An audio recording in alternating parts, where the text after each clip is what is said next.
created it by hand.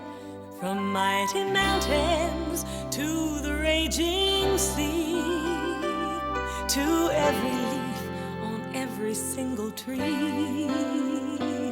It's in the holy book. Just open up and take a look. It's a story for young and old, the greatest story ever told. So lend an ear and you will hear the greatest story.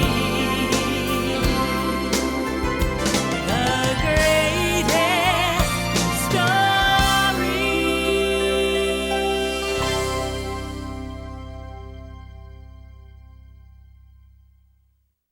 In the beginning, there was God.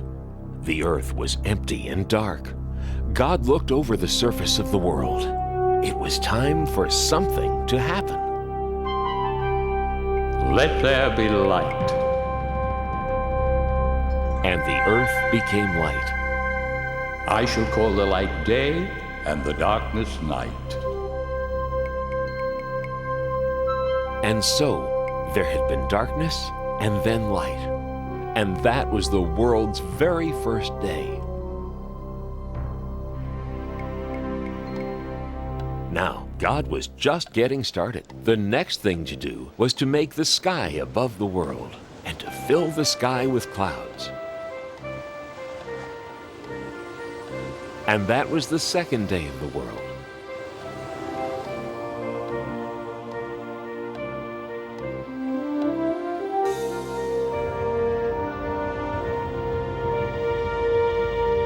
On the third day, God separated the water from the dry land.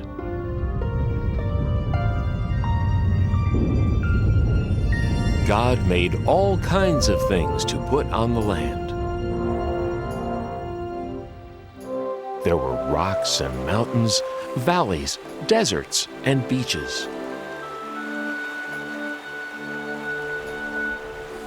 There were big islands and little islands. There were oceans and seas, rivers and lakes. But there was still more to come on the third day, because God wasn't done yet. It was time to make all the plants. God made tall trees and short bushes, vines, ferns, leaves, and flowers.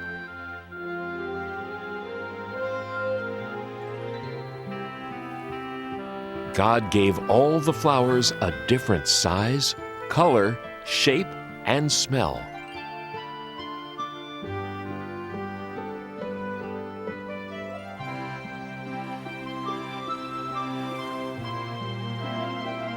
And all the grasses and plants and trees that make seeds and fruits were made on the third day too.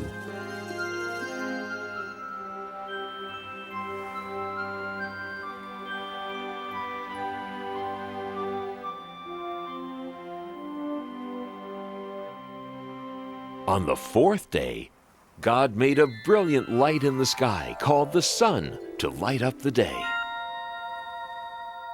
and a silvery one called the moon to add some light to the nighttime. And as a special touch, God added billions of twinkling stars to the night. On the fifth day, God made some creatures to live in this beautiful world. There were birds,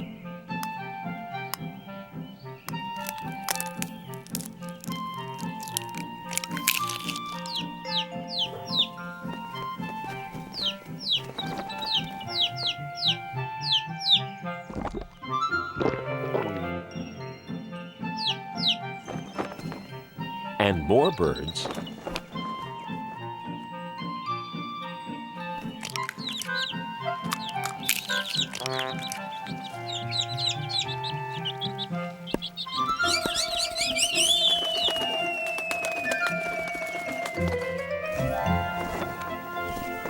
and more birds.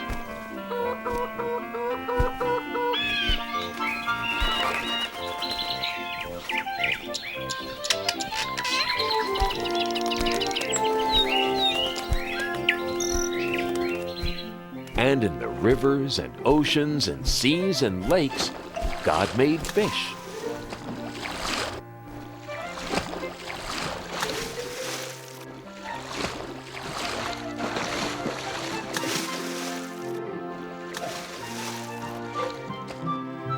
And the oceans were full of all sorts of amazing creatures.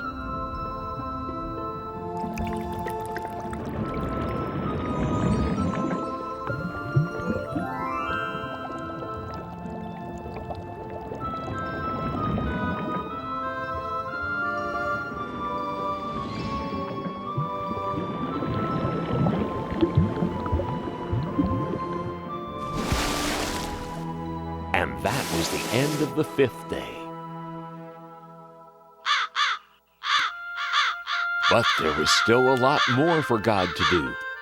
On the 6th day, it was time to make the rest of the animals.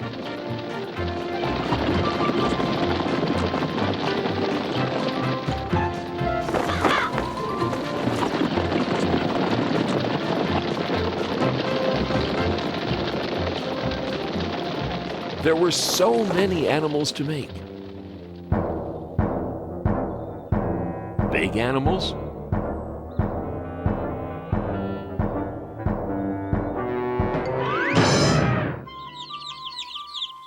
and small animals.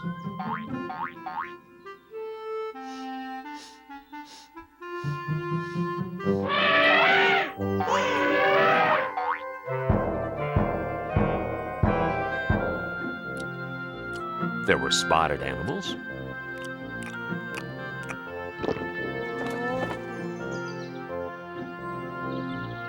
and horned animals.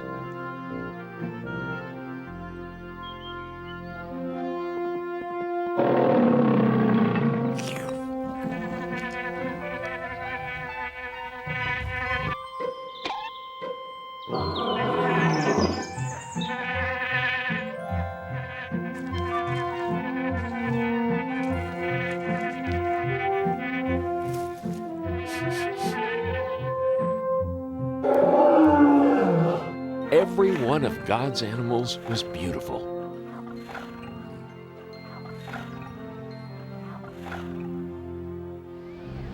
Now, on this 6th day, God did something else that was very important. God created the first man. And that man was called Adam. Then God blew the breath of life right into Adam. Where am I? Welcome to the world, Adam. Who are you? I am God. Look around you. All the plants of the earth and all their seeds and all their fruits, I give them to you. And all the animals. You have power over them as well. Everything is yours to use, to care for, and protect.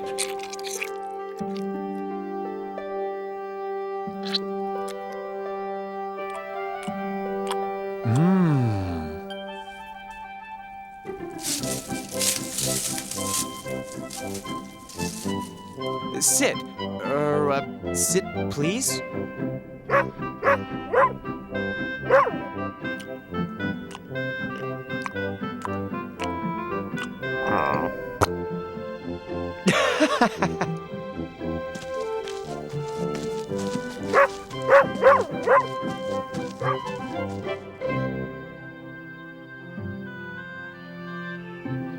God looked over everything and was happy. And on the 7th day, God rested.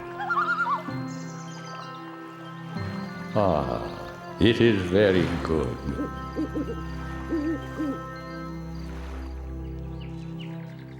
Now, God wanted Adam to live in the most wonderful place that could ever be. So God planted a beautiful garden for Adam to live in. It was called the Garden of Eden. God made a great river run through the garden, and then the river split into 4 great rivers.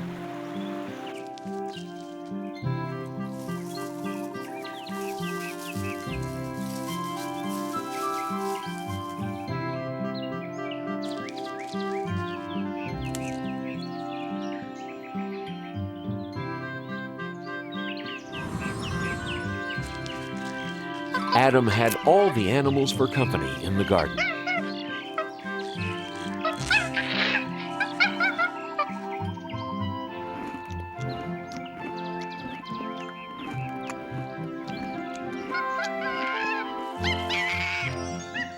Whoa, excuse me.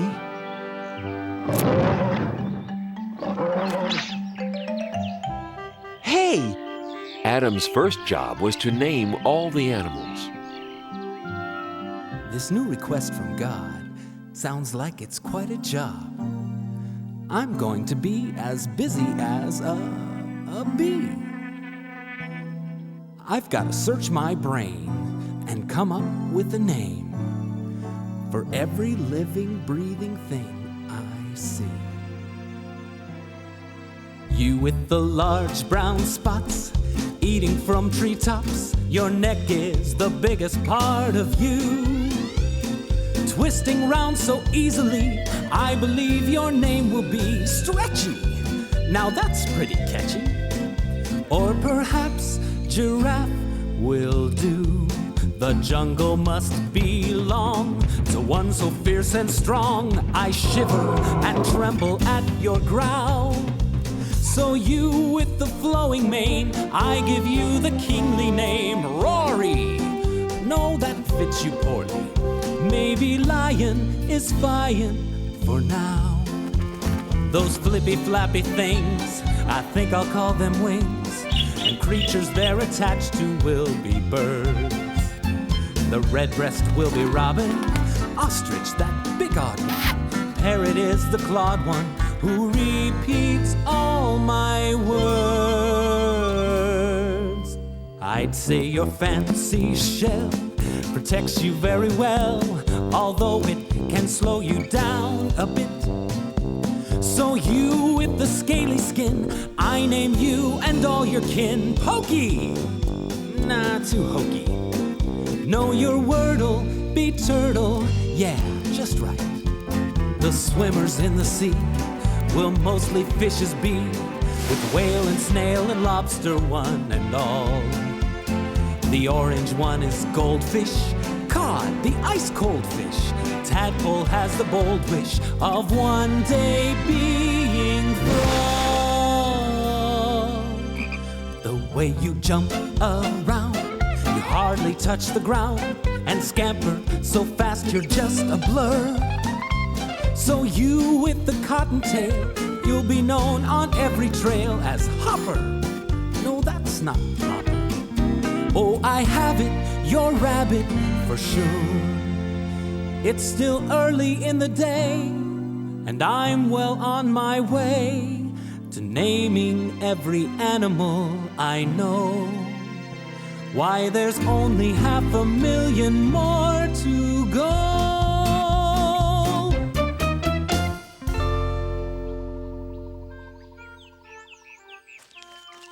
Looks like you've got a dear friend. I'd like to have a friend too.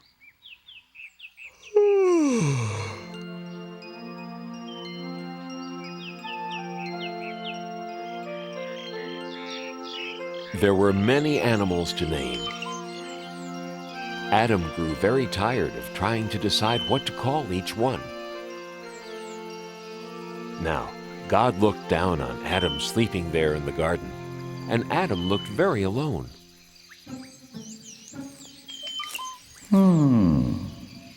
And God decided that Adam needed a companion, someone to be with. God decided it was time to make another person, so God created woman.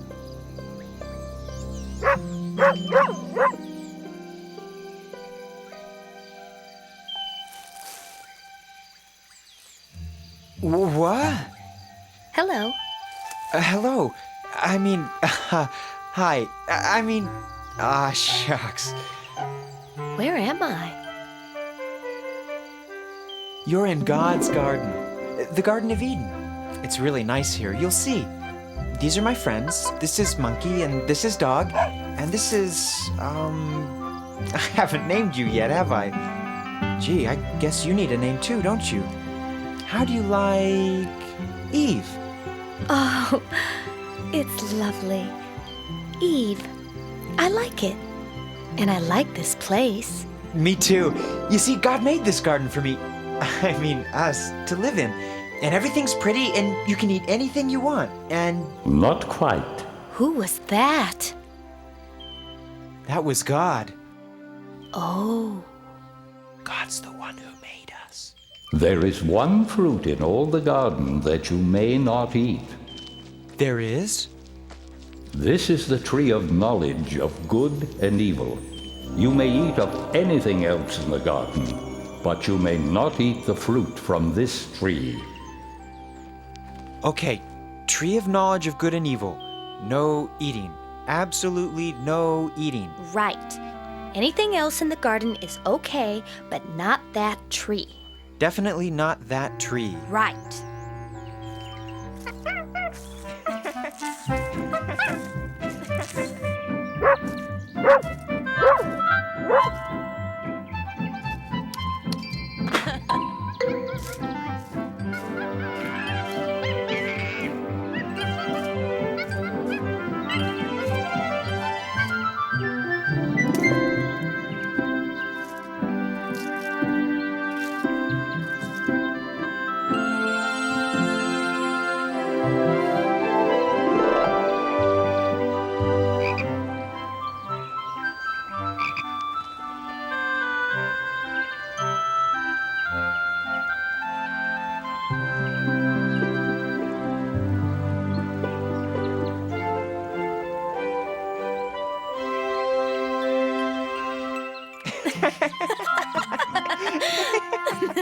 And so Adam and Eve lived very happily in the Garden of Eden until one day. I'm so happy, life's a breeze, picking fruit from off the trees. La la la la la la.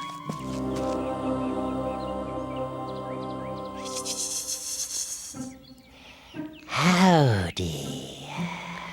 Oh, you startled me. Hello. What are you called? Why, I'm a serpent. Nice to meet ya. Nice to meet you too. Nice day, isn't it? Very nice day. Nice tree, isn't it? Very nice tree. Nice fruit. I have to go now. No, you don't. We're just getting to know each other. You don't want to hurt my feelings, do ya? No. Good, because I want us to be very good friends. Now, as I was saying, it's nice fruit, isn't it? You can eat it, you know. Eat what? You know what I'm talking about. The fruit of this tree. You can eat it. The fruit of this tree? No, I can't eat that. Sure you can. It's easy. It tastes great.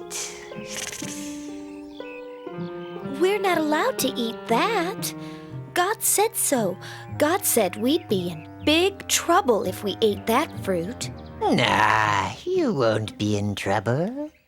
God just doesn't want you to eat the fruit from this tree, because if you eat it, you'll get smart.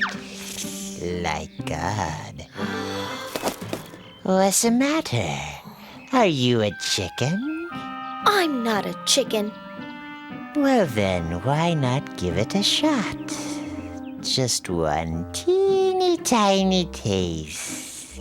God probably won't even notice. And this fruit, I'm telling you, is incredible. No, I really can't. I'll never tell.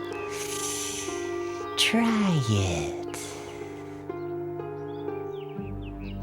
Well, if it won't kill me, and it'll make me smart, maybe just one tiny taste. Sort of a lick, not even a bite, really. Oh, how bad could that be? Wow! Pretty good, huh? I've got to tell Adam about this. Adam! Adam! You'll never guess what just happened. What? You know the fruit? Which fruit? You know, the one we weren't supposed to eat. What about it? You didn't. Did you? I did. Eve, how could you? Adam, it's great. I want you to try it too. That serpent over there told me all about it. I just took a little bite, that's all. But Eve will really get it if we eat that fruit. I didn't get it, did I? I guess not. Just take a tiny bite. God's probably not even looking. Oh, go ahead.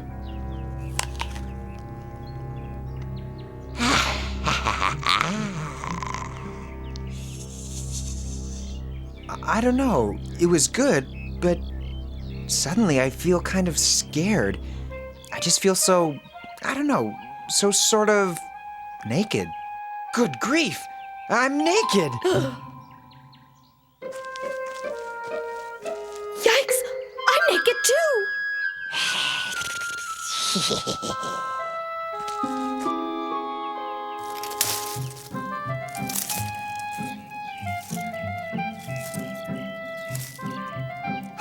That's better. What were we thinking? Uh-oh. I think God's coming. I think we're in trouble. Big trouble. I think we're gonna get it now. We better hide.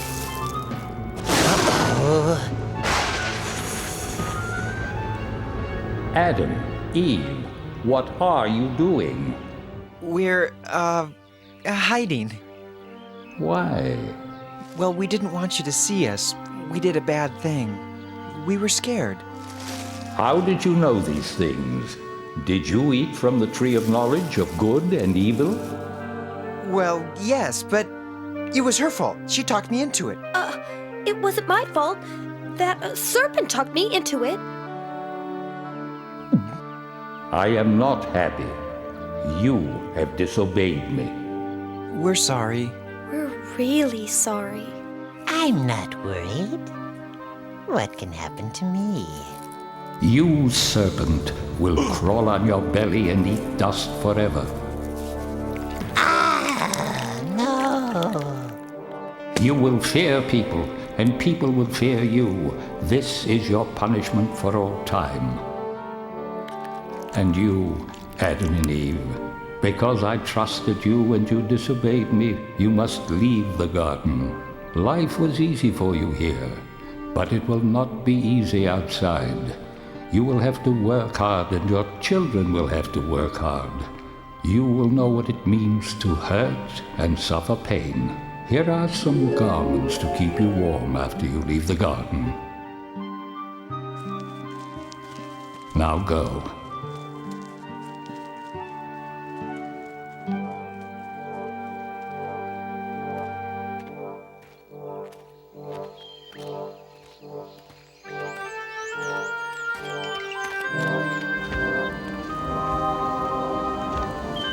God put an angel with a flaming sword at the entrance to the garden, so Adam and Eve could never go back.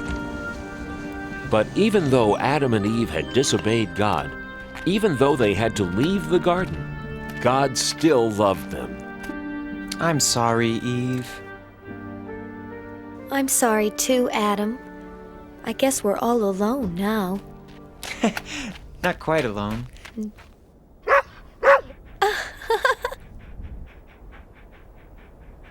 And thus began Adam and Eve's new life outside the garden.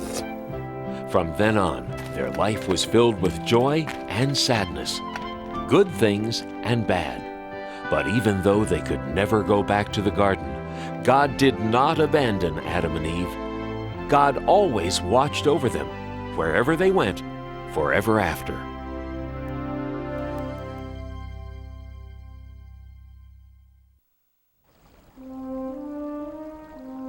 Many years ago, in a land called Egypt, there lived a very mean king. Egyptian kings were called pharaohs.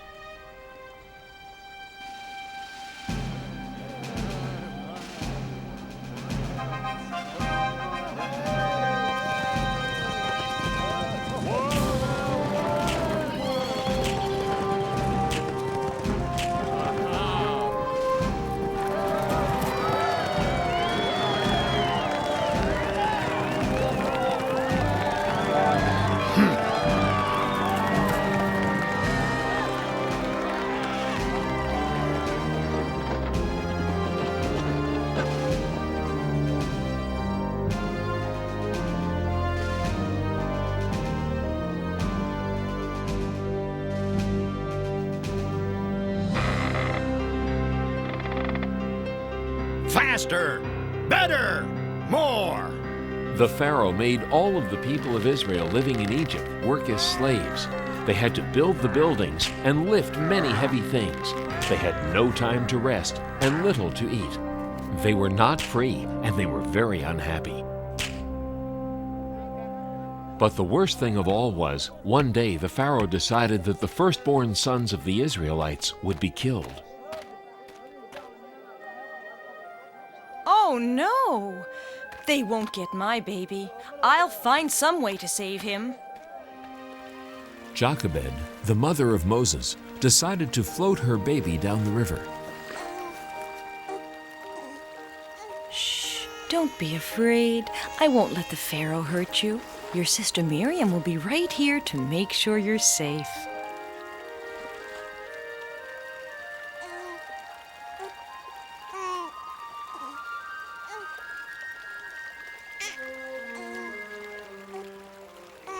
What's that? A baby! Oh, this poor baby needs a home. I'll take him to the palace and take care of him there. Excuse me, Princess. If you need a nurse for the baby, I know a good one who lives nearby. Her name is Jochebed. Thank you. Bring her to the palace.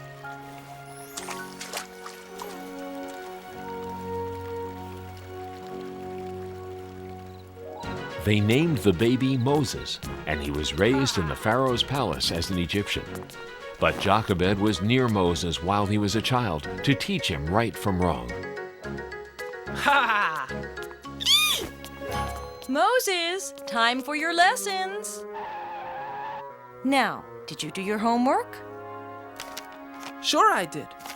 When I went out this morning, I saw a slave master hitting one of the Israelites.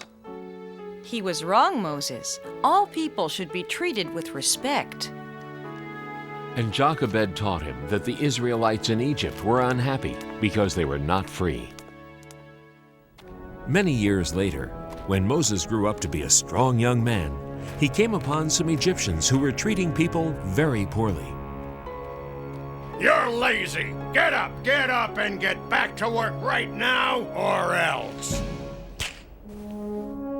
Leave him alone. You shouldn't treat anyone like that. He deserves it. He's pretending he's hungry and tired because he's too lazy to work. I'm teaching him a lesson about... Leave him alone.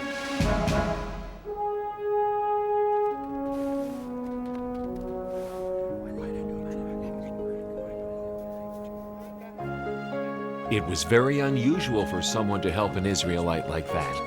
Everyone told each other what happened. Moses was sure he had done the right thing. But he knew the Pharaoh would be very angry. So Moses left Egypt all by himself, knowing that he was really an Israelite.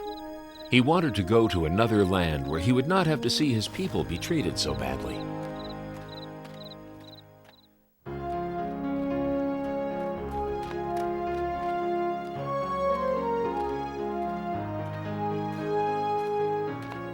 After traveling for 40 days, Moses found himself in the land of Midian.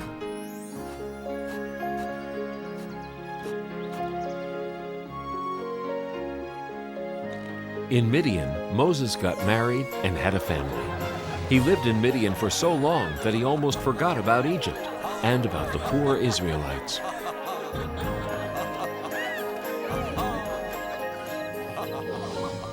Until one day, Moses was looking after a flock of sheep up in the hills, and it was there that he saw an amazing sight.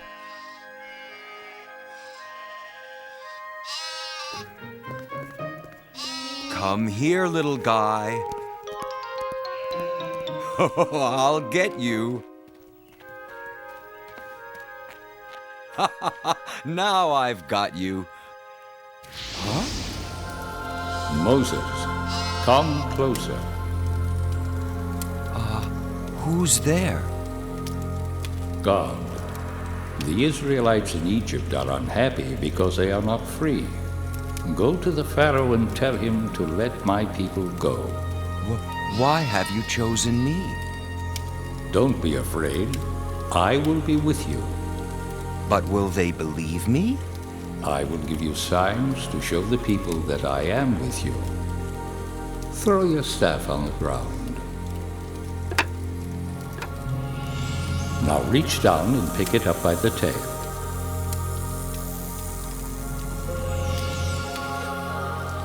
Trust me, the people will believe you. Now go.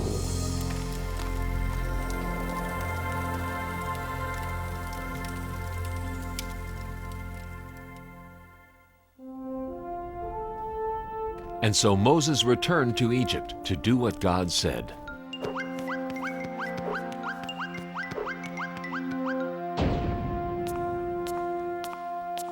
Are you Moses? I have heard about you. What are you doing back here after all these years? I am here because God sent me. He wants you to free the people of Israel. Oh, he does he? Too bad for him. Who is this God, anyway? I've never heard of him. Have you? No, sir, your most royal, wonderful highness. Well then, this God of yours must not exist, right? Yes, your most royal, wonderful highness. Right. You there, come here.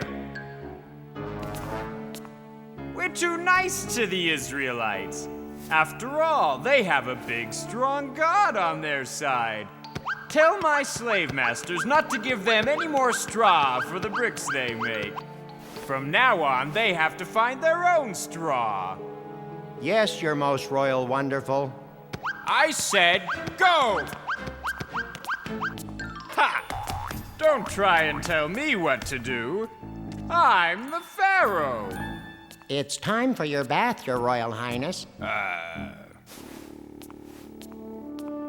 I won't give up that easily.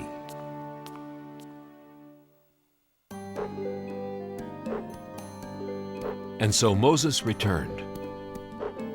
God wants you to let the Israelites go free. Oh, haven't we already done this? It'll take a miracle before I listen to another word you're saying. See the power of God, the only true and living God.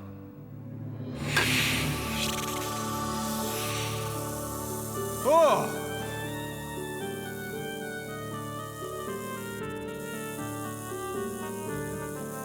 Silence! Nothing but foolish tricks. Besides, watch this.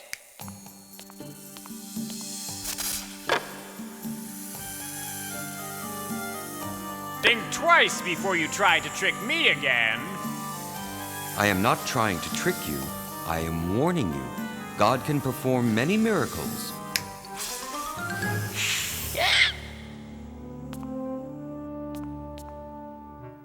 Ha! That proves nothing. Get out of my sight. I'll be back.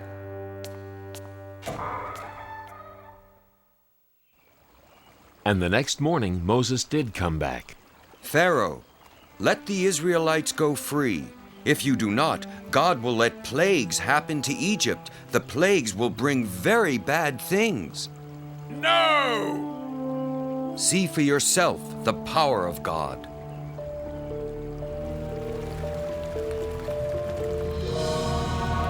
It is blood. Just another magic trick. Ugh. Go away!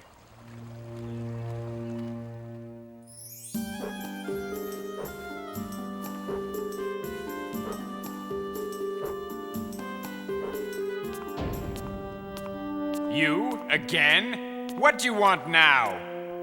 Let my people go. If you don't, God will let frogs come all over the land. Frogs will sleep in your bed and eat your food and... Frogs? I love frogs. Why, when I was a little boy... never mind about that right now. Who cares about a few frogs? Get out of here!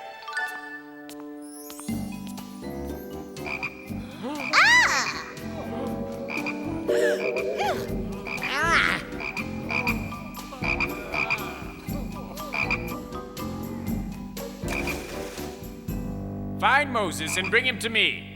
Now. You! Make the frogs go away. Do you promise to let the Israelites go free? Yes, yes. Just get rid of these pesky things.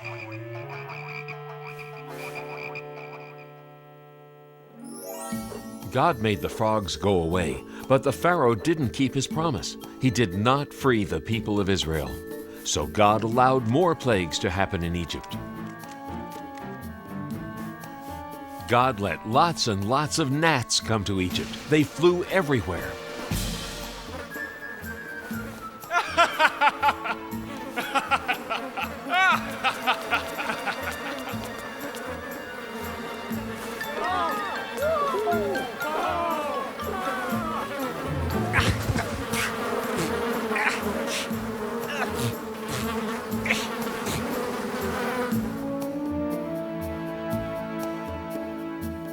Flies flew everywhere.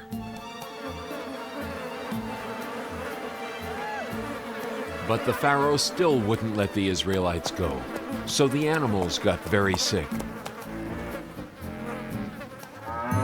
And then boils grew on the skins of the Egyptians.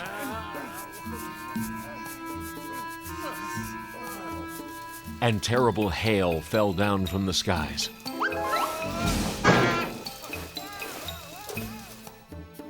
And the locusts came.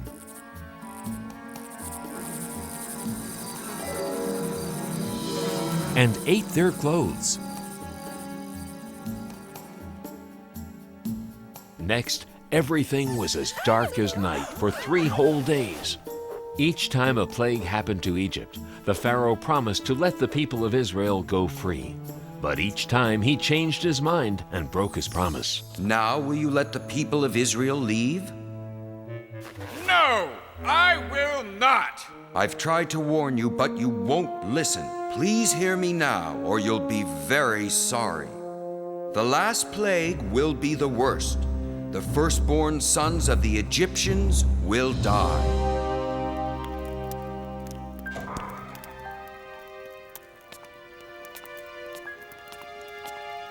What has your God done? He has taken my son from me. Leave Egypt at once and take your people with you. Moses told the Israelites to get ready to leave Egypt right away. He knew the Pharaoh might change his mind again, so they packed and left as fast as they could. I can't believe we're actually going. It's just as Moses promised.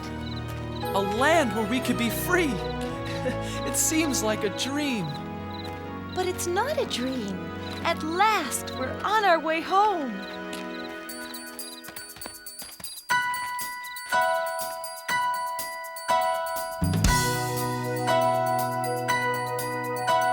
Sing a while for a while, then scatter to and fro. Trusting Moses knows his way, singing as we go. Mighty Moses and the Israelites, thousands of sandals in the sand. Mighty Moses, what an amazing sight, leading us on to the promised land. The day has dawned to journey on to a brand new place. A fire will light our way by night, a cloud will guide by day. Mighty Moses and the Israelites, thousands of sandals in the sand. Mighty Moses, what an amazing sight, leading us on to the promised land.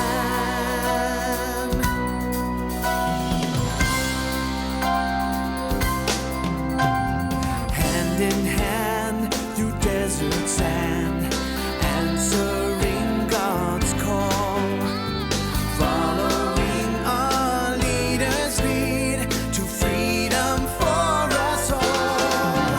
Mighty Moses and the Israelites, thousands of sandals in the sand. Mighty Moses, what an amazing sight, leading us on to the promised land. Mighty Moses and the Israelites, thousands of sandals in the sand. Mighty Moses, what an amazing sight, leading us on to the promised land.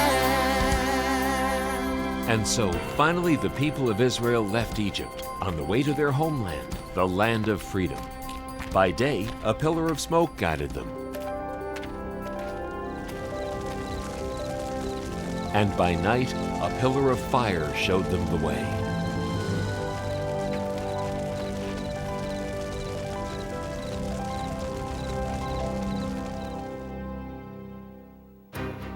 But back at the palace, the Pharaoh had changed his mind again. I was a fool to let them go. Who will build our pyramids and grow our food and fan me when it is warm? We must get the Israelites back. Call my chariot. In the meantime, the Israelites had reached the Red Sea.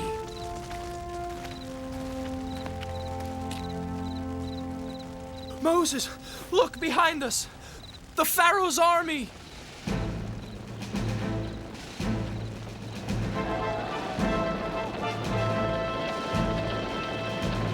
They'll be here soon.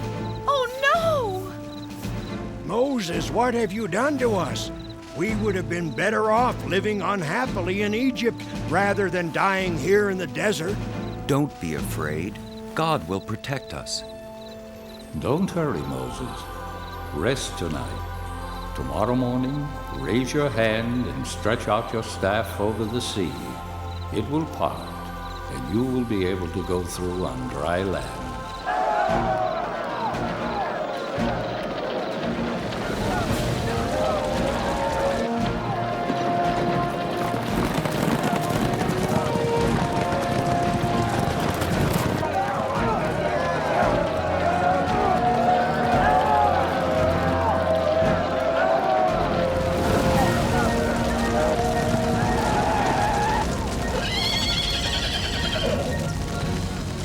Stop! We will stay here till morning. Then we'll recapture them. And when morning came, Moses stood by the sea and waved his hand over the waters.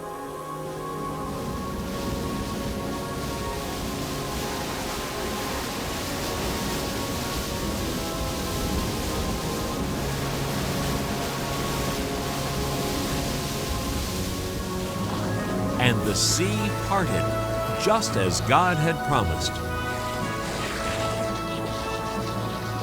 Come on, follow me.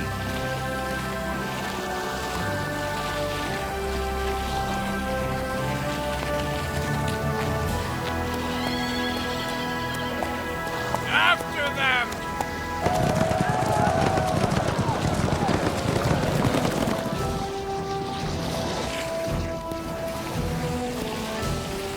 Here they come again.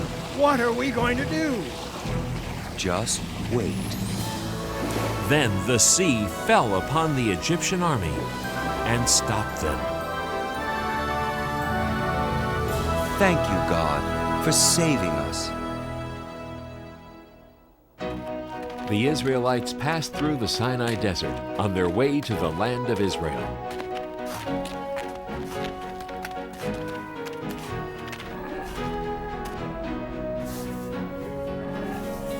When they were hungry, God sent them food. Mother, look! What is it? It was sweet, tasty bread that God had sent to feed the people. The Israelites called it manna, which meant, "What is it?"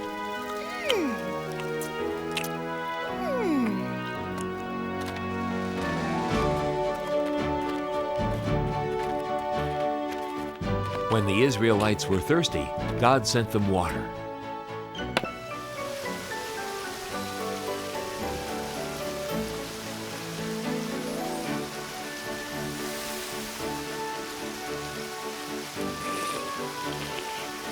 I want milk instead.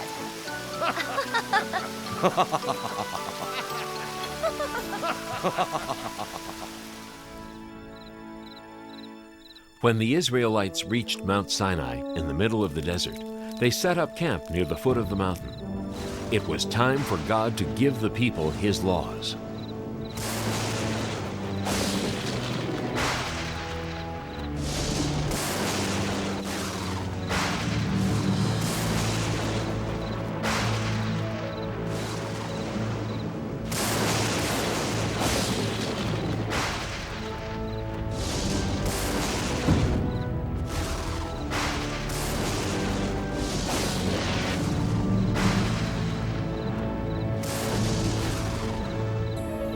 What is happening, Moses?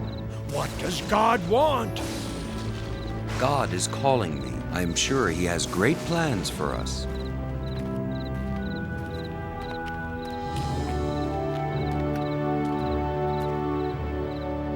I must go ahead. And Moses climbed to the top of the mountain. I am ready for you. I have rules that I want to give the people of Israel. If they follow them, I will protect the people. Chisel out 2 stones and I will write them down. Always respect your father and mother. Do not kill anybody. Do not steal anything. God gave many other laws. He also told Moses how to build the home of worship where the Israelites would pray to God. God also told Moses that everybody should rest on the 7th day, just like He did when He created the world.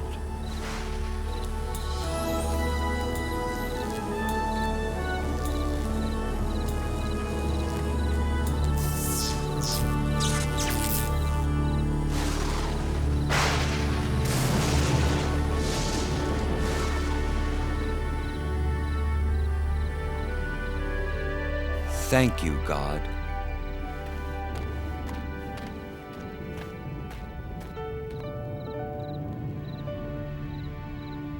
And this is how Moses led the people of Israel back to their homeland with the power of God and His sacred laws.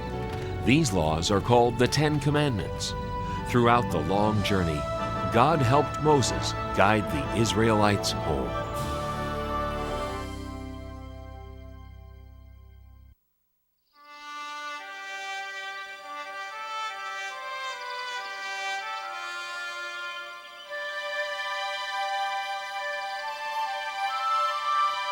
The 12 tribes of Israel were led out of Egypt by Moses.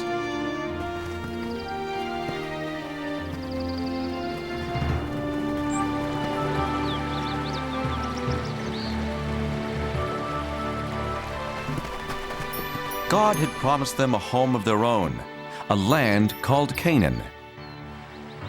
But once they got there, many Israelites were afraid of the armies of Canaan. They didn't trust God to help them win their battles. They wanted to go back to Egypt where they had been slaves. God decided that since they didn't trust Him, they couldn't enter the Promised Land. and he had them wander the deserts for 40 years. After 40 years, God led the children of the 12 tribes back to the Promised Land. But instead of it being a time of joy, the Israelites were full of sadness. Their leader Moses had died, so they didn't have anyone to lead them to their new home.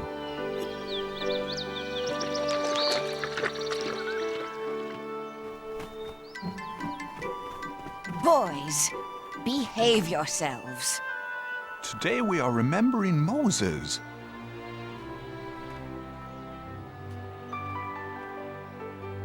Joshua, who helped Moses for those 40 years, was remembering the great leader in his own special way.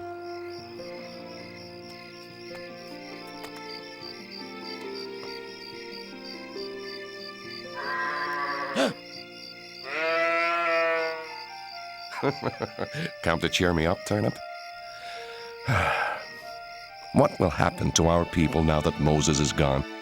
Who will guide us to the Promised Land? Why not you, Joshua?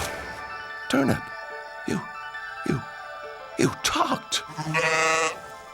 It's me, Joshua. God? I've chosen you, Joshua, to lead the Israelites into the Promised Land. No, I can't. You helped Moses.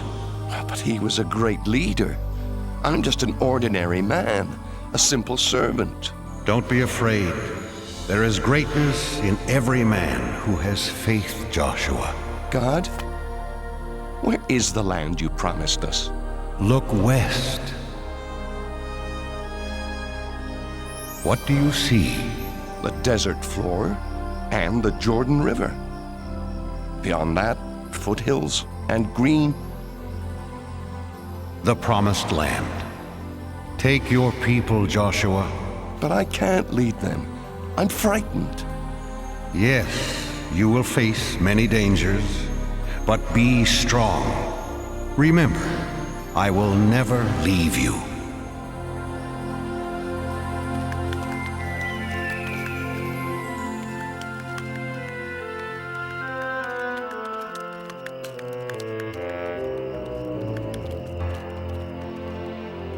Because Joshua loved God and obeyed his rules, God protected him.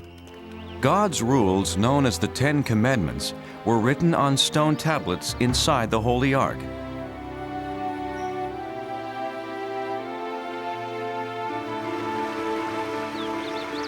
The river's very swift. Crossing won't be easy. Oh, this is foolish. Following Joshua as if he were Moses. Are you coming, Aram? Come, let's see what will happen. How about there, Joshua? I'll see how deep it is. Do you think you can cross it, little one? Oh, come on, it's just a little water. No!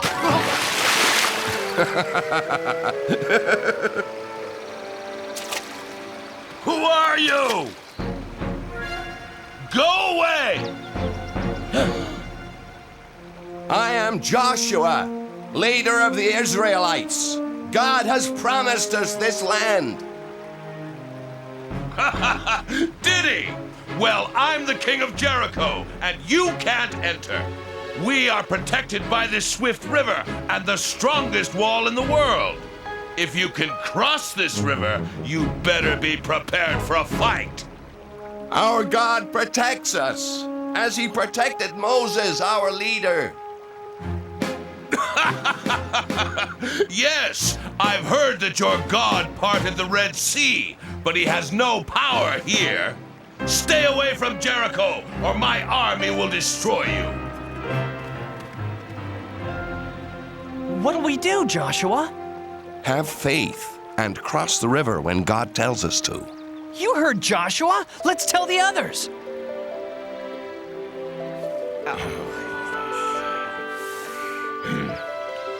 I'm worried about this king of Jericho. He's like the waters of this river, dangerous. Joshua. Yes, God? Don't be afraid of the king. If you trust me, I will protect you. Joshua did trust in God. He selected 2 men to sneak into Jericho and tell him about the king's army.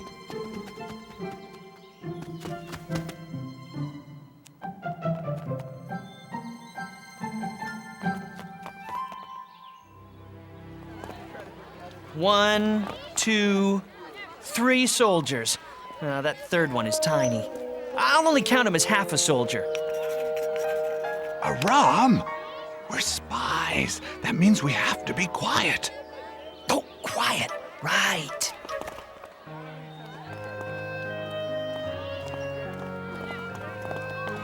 Spy! Oh, King, I'm only a harmless traveling merchant. Liar! You're a stranger in Jericho, so I say you're a spy.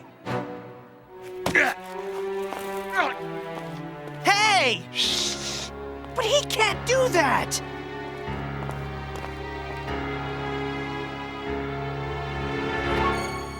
More spies!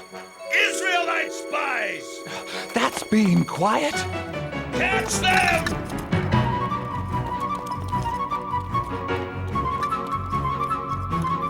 Stop the spies! Catch the Israelites!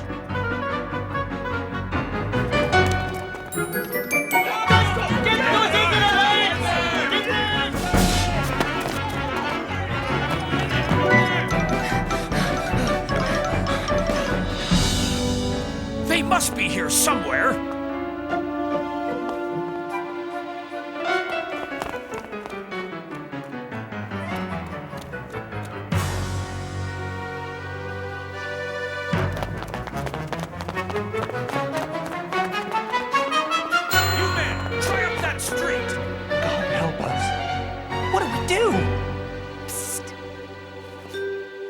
This way! Hurry!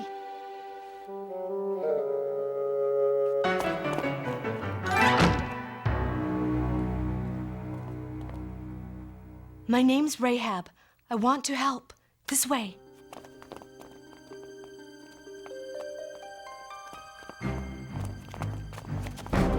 Under here. Quickly. Open your doors! By order of the king!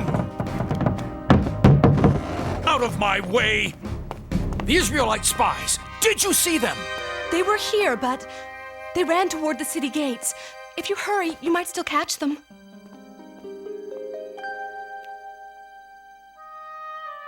The king will be very unhappy if you let them get away.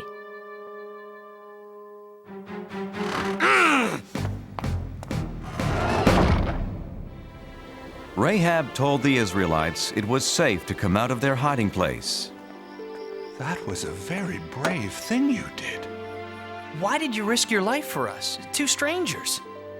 Everyone in Jericho knows the Israelites are coming to our land. We've heard that your God rules the heavens above and the earth below. He's so powerful. He parted the Red Sea for Moses. Now our men are afraid to fight you.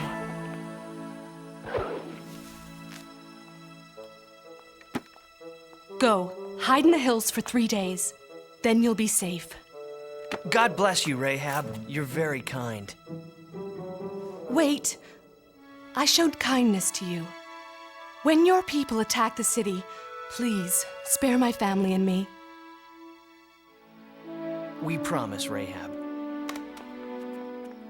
Leave this red rope hanging from your window. It will be a sign that no one in this house is to be harmed. Joshua's spies did as Rahab had said. After hiding in the mountains for 3 days, they ran back to camp with their report.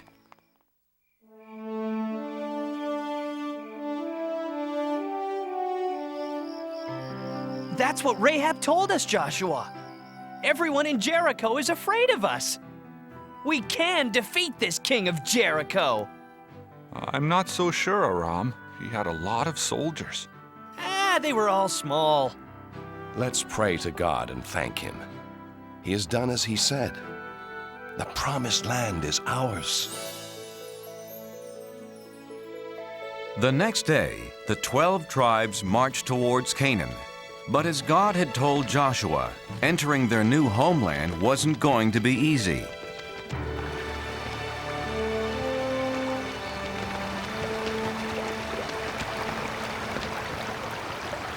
How can we cross this river safely? Please, God, give me an answer. The water's too fast. It's too fast. I'm not going to. No. No. How will we get our children and animals across? Don't be afraid. God has shown me a way. Bring out the Ark of the Covenant.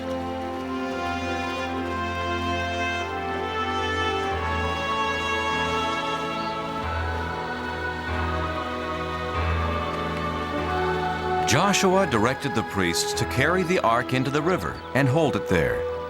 The Israelites were confused. What did Joshua have in mind? This can't be safe. Joshua doesn't know what he's doing. Behold, the power of God. As the crowd watched, a miracle happened.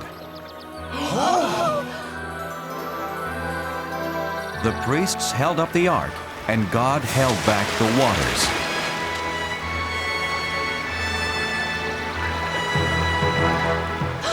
It's just like when Moses parted the Red Sea.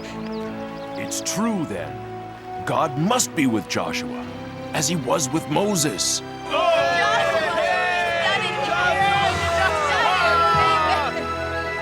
The Israelites' faith in Joshua grew and grew, for now they knew he followed in the footsteps of Moses. Joshua, choose 12 men, one from each tribe. Tell them to get 12 rocks from the middle of the river, from where the priests stood. Carry the rocks and put them down where you stay tonight. In the future, your children will ask, what do these rocks mean? And you will say, the water stopped flowing when the Ark of the Covenant with God crossed the river. These rocks will always remind the Israelites of this.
One evening, Joshua was walking near Jericho. I've followed God's commands without question. I've tried to be a good leader, but I'm not a soldier. How can I fight the king of Jericho and his army? Joshua. God, how shall the enemy be defeated? You won't need swords or armor, Joshua. Just have faith in me. To defeat the king and army of Jericho, here's what you must do.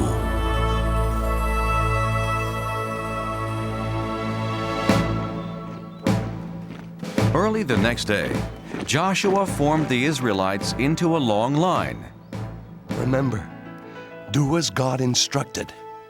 Not a word. Not a sound from any of you. First came 7 priests playing ram's horns. Then the Ark of the Covenant. Then the armed men.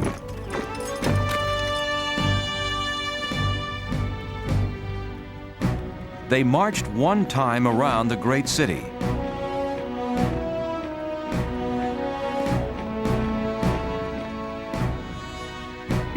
This is not fighting. This is a parade.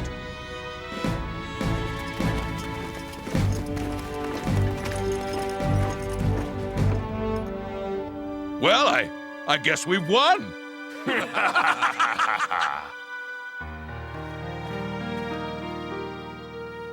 When do we attack the city, Joshua? We don't. Tomorrow we march around it again. And just like today, everyone must be quiet. No shouts of war. The only sounds can come from the ram's horns. So the Israelites marched once around Jericho.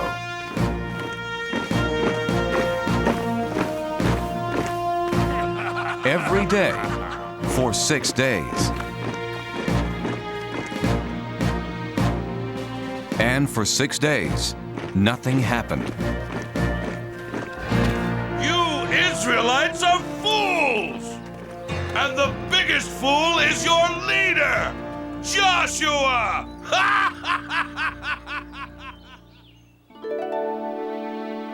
On the morning of the 7th day, Joshua's people were restless. Joshua, you do not know what you are doing. Our people are tired of marching in circles. We need a soldier for a leader. Yes! Let's fight! You're right. I'm not a soldier. But I do have faith in God. He didn't let Moses down, and he won't let us down, so long as we trust in him. This is the 7th and last day. Who will come with me? I will. All of us. Tell everyone we will march. And march they did. But instead of going around the city just once, as they had done for 6 full days, Joshua said that God wanted them to march 7 times. And on the 7th time around, they did something completely different. Shout, yell, scream, so that the heavens can hear you. Shout, for God has given us Jericho.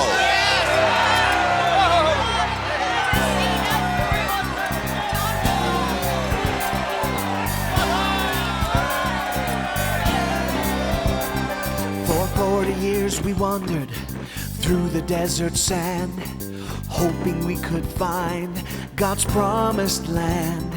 And now it's here before us, behind a fortress tall. But it will not be ours until we bring down the walls. Bring down the walls of Jericho. Bring down the walls, lift your horns and blow. The sound we make is gonna shake this city to the ground. We'll see the promised land when the walls come down. We believe in God, that He is with us here. His power is much greater than that army over there. Our enemies are laughing, but their kingdom soon will fall. When we raise our voices, we will bring down the walls. Bring down the walls of Jericho. Bring down the walls, lift your horns and blow. The sound we make is gonna shake the city to the ground. We'll see the promised land when the walls come down. So shout out loud, shout out strong. That wall around the city won't keep us out for long. Sing to God, one and all. That land that we were promised is right behind those walls. Bring down the walls of Jericho. Shatter down. Bring down the walls. Lift your horns and blow. The sound we make is gonna shake the city to the ground. We'll see the promised land when the walls come down. We'll see the promised land when the walls come down.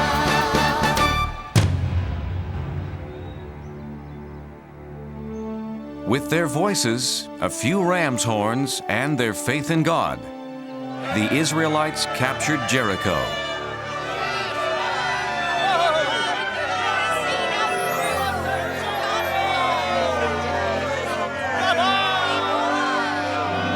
Joshua! These are the people who helped us. Rahab, her mother and father. You're a brave woman, Rahab. God has watched over you and your family because of your faith and for helping my people. Can we stay and join you, Joshua? Nothing would make me happier. Don't touch me, Israelite! How dare you treat me this way? Why, I'm the king! You were the king. When I said God promised us this land, you laughed and called me a fool. Who's the fool now? You can't, no! Has anyone seen Turnip? For you. Perfect.